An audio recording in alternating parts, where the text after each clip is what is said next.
চোৰাং কাঠ ব্যৱসায়ৰ বিৰুদ্ধে শিমলুটোলা বন বিভাগৰ অভিযানত জব্দ বৃহৎ পৰিমাণৰ চেগুন গছ। কালি নিশা গোৱালপাৰা জিলাৰ ৰংজুলি বন বিভাগৰ অধীনত শিমলুটোলা বন কৰ্মী ইব্ৰাহিম আলী আহমেদৰ নেতৃত্বত সুতাৰপাৰা চিংৰাবাৰী ৰণুৱা আদি কেইবাটাও অঞ্চলত চোৰাং কাঠ ব্যৱসায়ৰ বিৰুদ্ধে চলাইছিল বৃহৎ অভিযান।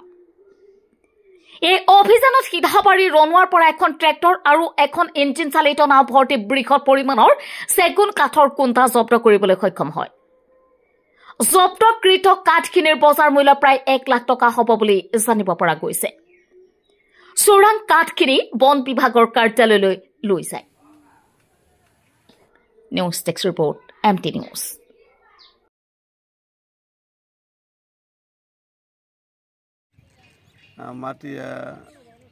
মাটিৰ পৰা তাৰমানে মাটি নহয় ৰণুৱাৰ পৰা মাটিৰ এলেকাতে পৰে। ৰণুৱাৰ পৰা আৰ কি এক ট্ৰেক্টৰ হাল কাঠ মোটামুটি আমাৰ সেগুন আমাৰ নবগত শিমলুটোলা এই বিট অফিসাৰে ধৰিছে আজি ৰাতিপুৱা নাও এখনো ধৰিছে। নাও কাঠ কাঠ আছিল সেগুন কাঠ আছিল। আমি তৰফৰ পৰা আমাৰ শিমলুটোলা বিট অফিচাৰক ধন্যবাদ দিছোঁ। তেওঁ যাতে আৰু ইয়াতকৈ উন্নত ধৰণৰ পদক্ষেপ লয় তাৰ কাৰণে মোৰ পৰা মই তাক ধন্যবাদ জ্ঞাপন কৰিছোঁ।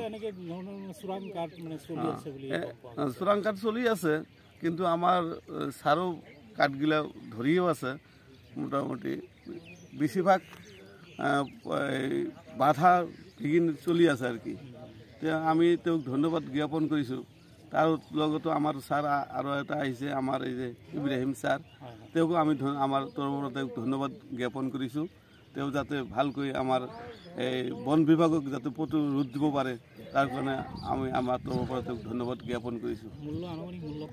আনুমানিক মূল্য 70-80 হাজাৰ টকা হ'ব আনুমানিক মূল্য। ফৰেষ্ট অফিচত লৈ গৈছে। নাওখন এতিয়া শিমলুটোলা ঘাটতে আছে। নাওখন বোলে আমি জানা মতে নাওখন এই পঞ্চৰত্ন থানাত লৈ যাব। ধন্যবাদ।